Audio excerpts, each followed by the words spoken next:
Na zona do Ocidente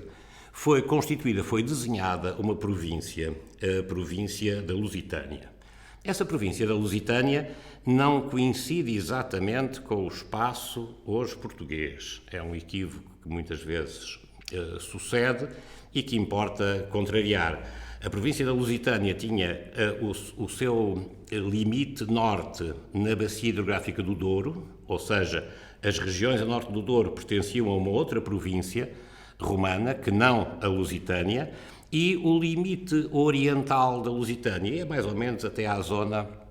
da atual Ávila, em Espanha. Esta confusão entre Portugal e a Lusitânia tem a ver com duas questões importantes. Em primeiro lugar, porque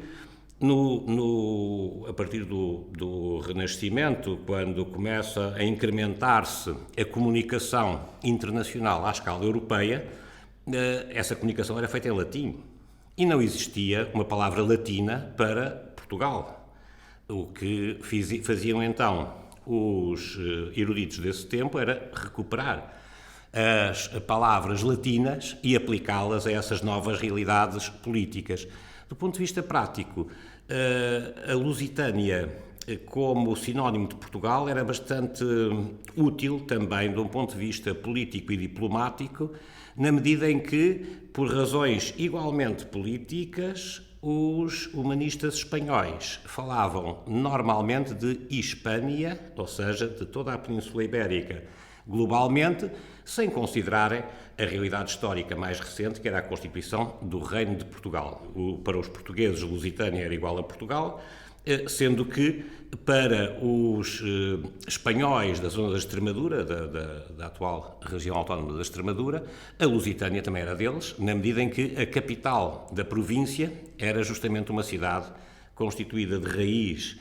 junto ao Guadiana, a colónia Augusta Emérita. Essa cidade, a cidade de Mérida, ou melhor, a cidade romana que está sob a atual cidade de Mérida, funcionou como uma espécie de grande referente para os desenhos urbanos de toda a província. Um dos casos provavelmente mais emblemáticos diz respeito justamente àquilo que podemos observar na arquitetura, por exemplo, na arquitetura dos teatros romanos, em que o Teatro de Mérida, de Lisboa e de Medellín, o atual Medellín, que era a colónia Metelinium, na Extremadura espanhola, mas também na antiga província da Lusitânia, revelam uma série de traços comuns que nos indicam que, efetivamente, quer os arquitetos, quer quem desenhava esses edifícios, quer os artífices que produziam os elementos de que eles se constituíam, nasciam, digamos assim, todos numa mesma escola de formação. Mérida era uma cidade francamente interior, ou seja, Mérida irradiava para a província, mas o que chegava de outras paragens do Império. A Mérida chegava por via marítima através do porto de Olicipo, sob a atual Lisboa atual, ou pelo estuário do Sado, na zona de Alcácer do Sal.